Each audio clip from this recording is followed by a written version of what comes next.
మీరేం చేస్తారో తెలీదు. మగధీరుడు అల్లూరి సీతారామరాజుగా మొత్తం జీవించేశాడు.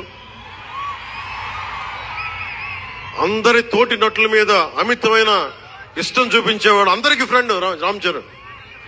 అందరి హీరోలకి చాలా గౌరవంగా ఉండేవాడు. సంవత్సరానికి 100 రోజులు మా నాన్న ఏ పేరు మీద ఏం తలుచుకొని పెట్టాడో తెలియదు కానీ 100 రోజులు, సంవత్సరంలో 365 రోజులు, కనీసం 100 రోజులు అయ్యప్ప స్వామి మాలంటాడు, ఆంజనేయ స్వామి మాలంటాడు. ఎందుకురా చేస్తామంటాను అప్పుడప్పుడు.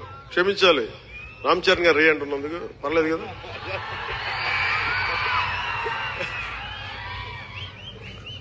అంటే ఎందుకంటే నాకు బాధ్యత తప్పకుండా ఉండటానికి, నియంత్రించుకోవడానికి, అహంకారం రాకుండా ఉండటానికి ఎప్పుడు చూడండి చెప్పులు లేకుండా ఉంటాడు.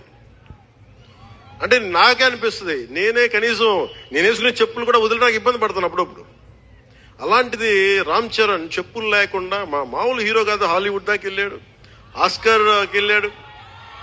అక్కడికి వెళ్ళి ఎంత గుండె ధైర్యం అంటే నేను చెప్పులు వేసుకుంటా, అవసరమైతే మంచి సూటు బూట్ వేసుకుని తయారవుతాడు, లేదంటే అయ్యప్ప స్వామి మాలేసుకుని కనిపిస్తూ ఉంటాడు.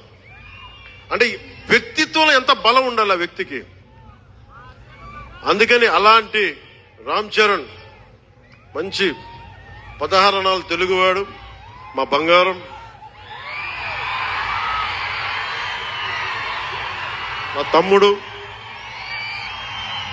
ఒక తల్లికి పుట్టకపోయినా కానీ నా తమ్ముడు. ఎప్పుడు ఎదిగే కొద్దీ ఒదిగుండేవాడు. అతనికి మరింత విజయం కలగాలని, అద్భుత విజయాలు కలగాలని మనస్ఫూర్తిగా ఒక బాబాయ్గా కాదు ఒక అన్నగా ఆశీర్వదిస్తున్నాను.